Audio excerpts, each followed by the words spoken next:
Welcome back to the ultimate checklist for better photos. This is episode 4 of 12, and today we're tackling a common problem that holds a lot of photos back: not having a clear subject.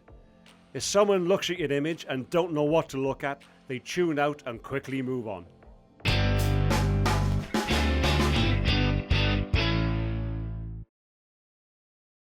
Every strong photo has one thing in common: a clear, defined subject.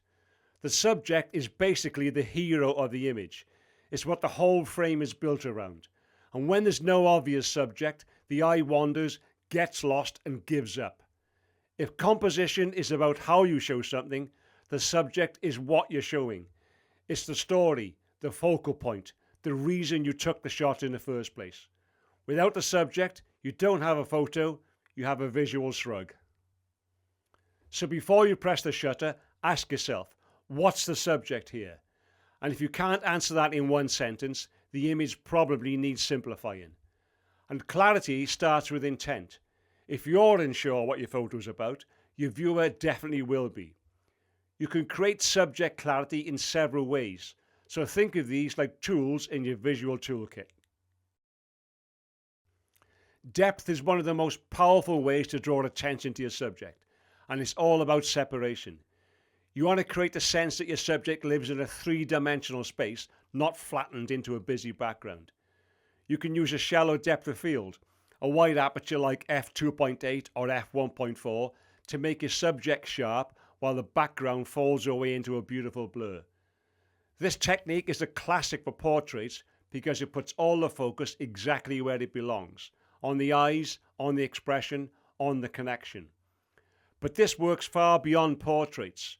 Try it on street details, food, flowers, textures, or anywhere where you want to lift the subject out of the mess.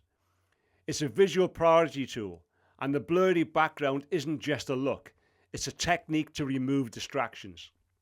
Even at smaller apertures, you can still create depth through camera to subject distance. For example, move in closer and let the background fall further away. Use layers, as in foreground, middle and background, to add context while keeping the subject dominant.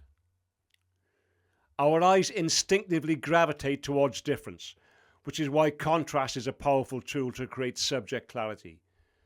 Contrast can take many forms, such as light versus dark, like a well-lit subject against a shaded background, or vice versa.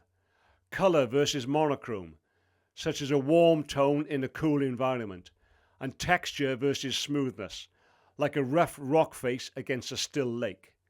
You can use contrast to build separation. If everything in your scene has similar tones or textures, the subject gets lost in the noise. But if you add some contrast, visual friction so to speak, the subject starts to pop. This can be achieved through lighting, background selection, color pairing, or even in post-processing. The goal here is to make a subject stand out without having to shout.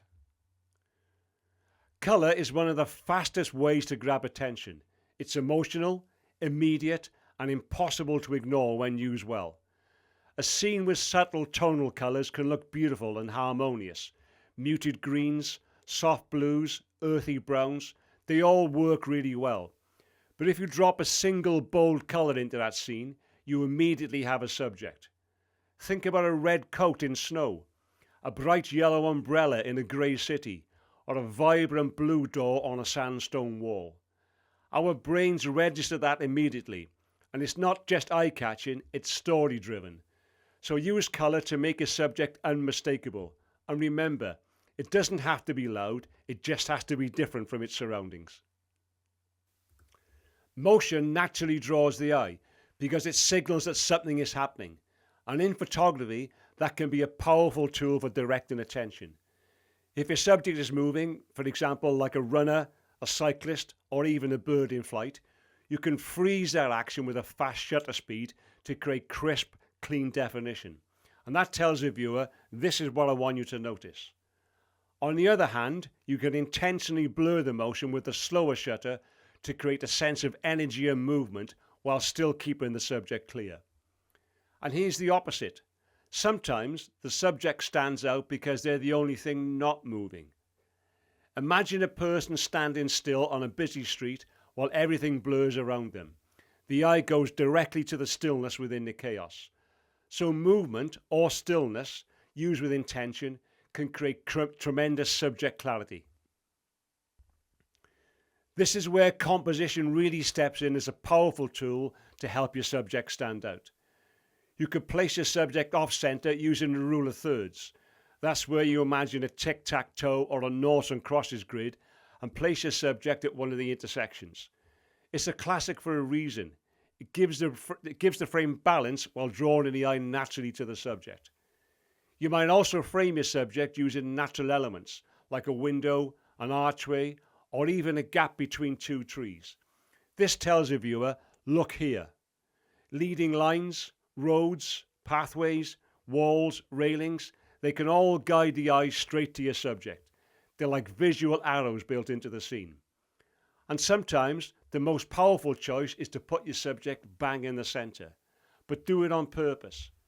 Centered composition can feel bold, graphic, even confrontational, but only when it's done with intent. Whatever you choose, make it a deliberate choice. Positioning is how you direct visual traffic within your frame, if that makes sense. Let me know. The point is, you don't necessarily need an empty backdrop. You just need clarity to identify and support your subject. So what causes subject confusion? What gets in the way? Well, it could be cluttered backgrounds, too many competing elements, unclear framing, a lack of intent. And the cure for all of these is really simple. You just need to decide what the photo is about, then use light, depth, angle, and simplicity to support that decision. A good photo is like a good conversation. You don't shout out 5 things at once. You make one point clearly. Your subject is that one point. Or think of it like a stage play. The subject is your main character. The rest is set design. If the set upstages the actor, you've lost the plot. So how about a practice challenge to help put this into action? Pick yourself a scene or a subject, and it could be anything. Then take 3 versions of it. One with a cluttered background, one with a cleaner background, and one where you use depth or contrast to make the subject pop. Then compare the 3 images and work out which one feels strongest to you and why. The idea here being that you'll start seeing subjects differently, and that's the whole point. And if you do give this a go, why not share your results in our Photography Foundations community over on School and get friendly feedback from others on what stands out and why. So let's quickly recap what we covered today. Every strong photo needs a subject.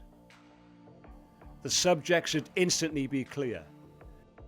Use depth, contrast, color, positioning, and light to reveal it. Remove clutter, distractions, and visual noise.